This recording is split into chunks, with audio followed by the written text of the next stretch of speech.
Tantas coisas que eu queria falar sobre esse tipo de abordagem que não deve ser feito em hipótese alguma.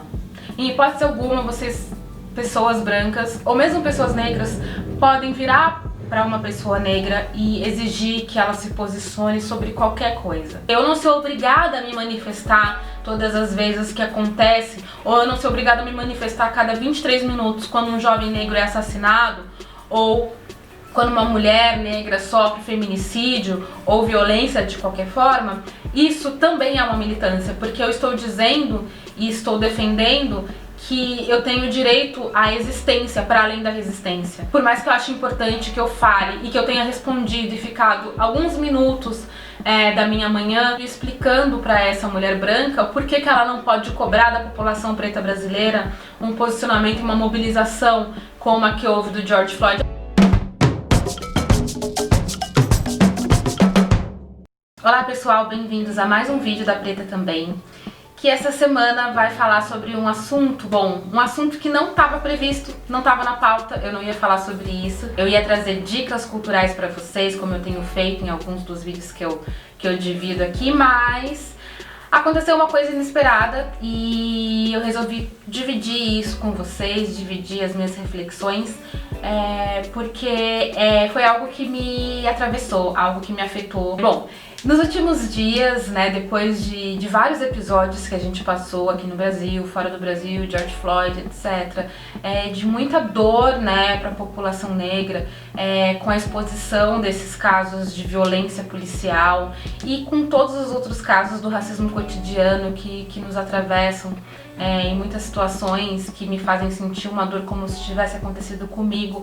Afinal de contas, são episódios de violência que acontecem por um motivo, pela cor da pele da pessoa, e que é a mesma cor da minha pele, então não tem como não me atravessar, não tem como não me tocar e me afetar. Mas dentro de todos esses últimos episódios que a gente vem sofrendo, esses ataques à dignidade, à vida da população negra, sobretudo do nosso país, apesar de a cada 23 minutos a gente ter um jovem negro morto, é importante sempre frisar esse número, apesar da pandemia que estamos vivendo, apesar do número de mortes da população de forma geral e que recaem de forma mais pesada sobre a população negra, falando de coronavírus, apesar de tudo isso que a gente está vivendo, depois de um mês, um pouco mais de um mês, militando de forma contínua, sendo convidada para falar em empresas, em lives e dar entrevistas ou escrever textos jornalísticos sobre a questão racial e sobre ser antirracista, eu tava me vendo num momento em que eu falei, poxa, eu vou olhar um pouquinho pra mim. Até o último vídeo que eu dividi com vocês na semana passada era um pouco sobre essa questão do autocuidado. Então eu tava num momento que eu falei, opa, posso parar de resistir um pouco, de ser resistência, porque é preciso, e vou poder exercer a minha existência um pouco. E aí, nesse momento, a gente teve um episódio que eu acho que dificilmente você que está assistindo, ou dificilmente alguém não tenha visto. Afinal de contas, ele foi exposto, num jornal de grande audiência, no Jornal Fantástico, da emissora que tem, a maior audiência no nosso país.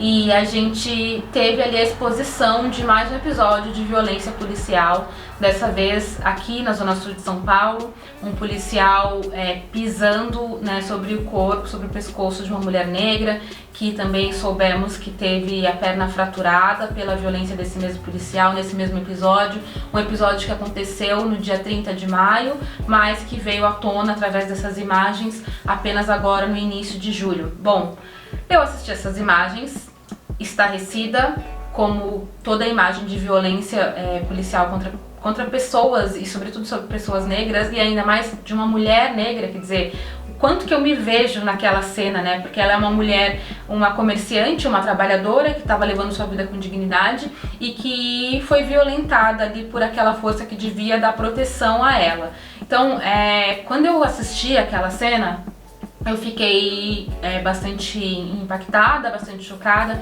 refletir sobre aquilo, mas eu tentei naquele momento preservar a minha saúde mental e não fomentar mais esse episódio, sabe? Eu tentei não potencializar e não mergulhar nesse episódio. Então eu tive conhecimento dele, ele me afetou, ele me feriu, mas eu falei, bom, eu não vou falar sobre isso agora, né? A gente sabe que isso vai repercutir como repercutiu nas redes sociais e nos principais veículos de imprensa. No entanto, uma mulher, essa mulher branca, veio até a minha rede social, ela mandou uma mensagem pra mim no inbox do Instagram. Nenhuma palavra sobre a mulher negra que foi pisoteada pelo policial aqui no Brasil. Muito indignada que os negros daqui não geram a mesma comoção que os negros de fora. Essas são as palavras dela. Bom, na hora eu olhei essa mensagem e falei, bom, né? Quantas vezes eu pensei entre domingo e segunda-feira em falar sobre esse assunto e falei, não, eu não vou falar, vai dar gatilho para outras pessoas. Quem tá seguindo num caminho de tentar ficar bem depois de tantos episódios, de repente se deparando com essa mensagem, vai dar um gatilho como deu um gatilho pra mim. E mesmo eu tentando me preservar de falar desse assunto, eu fui solicitada, né, vamos usar essa palavra? Solicitada a falar sobre esse assunto. E por mais que essa pessoa, né, que eu não vou expor aqui quem é a pessoa, fale que não é nada pessoal e que ela não tá cobrando de mim, mas ela tá cobrando dos negros do Brasil. Horas, eu sou um negro, eu sou uma negra do Brasil. Mas o fato de eu não me mobilizar, como ela diz, né, de eu não me mobilizar em um dos episódios, não significa que isso não me toque, não me atravesse. E talvez a reflexão que eu quero trazer é que a gente, talvez, não se manifestando em algumas vezes, em algumas situações, significa e também pode ser um ato de militância. E eu acho engraçado, e eu falei isso pra ela, como a branquitude acha que nós temos que resolver um problema que foi criado por eles. O racismo e a violência policial é um problema criado pelo racismo, e o racismo foi criado pela branquitude. A noção social de raça, porque a gente sabe que biologicamente não existe raça, a única raça é a humana, né? Não existe raça negra e raça branca, mas a ideia social de negros e brancos e negros como inferiores foi estabelecida pela branquitude. E aí dentro dessa ideia que foi implantada na sociedade, dessa dinâmica, a gente tem esse problema e essa violência policial que atinge a população preta e de repente nós que somos as vítimas, somos obrigados a reagir e a nos posicionar o tempo todo. A nossa existência tem que se resumir a responder ou a se manifestar, ou então, como ela diz, a se mobilizar. Se eu for ficar minha vida inteira mobilizada sobre essa questão, eu vou deixar de viver, entende? O nome desse canal e o nome do meu perfil no Instagram, desde que eu criei o canal, é Preta Também. Preta também porque preta não fala só sobre questão racial. Preta também tem direito a falar sobre moda, a falar sobre maquiagem, a falar sobre autocuidado, sobre cinema, sobre música, sobre cultura. Preta também é livre para falar sobre o que ela quiser.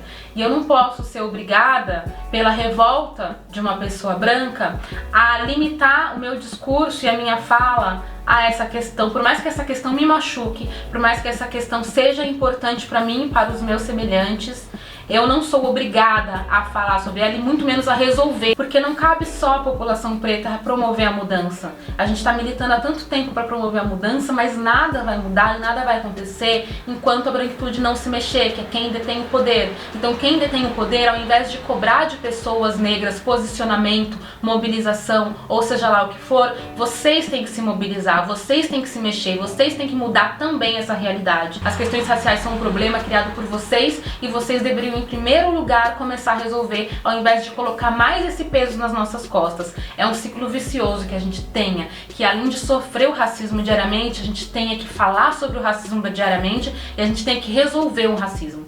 A gente não tem que resolver. Eu, como comunicadora social, falo sobre essa pauta porque essa pauta é relevante, porque eu acredito que a informação tem o poder de transformar a sociedade, porque eu acredito que a informação pode sim ajudar a construir uma sociedade menos racista e talvez uma sociedade antirracista, mas em momento algum, por mais que eu seja comunicadora social, eu tenho obrigação de falar sobre qualquer assunto que seja. E respeite a minha dor. Se eu não falei sobre esse assunto, é porque ele estava doendo em mim.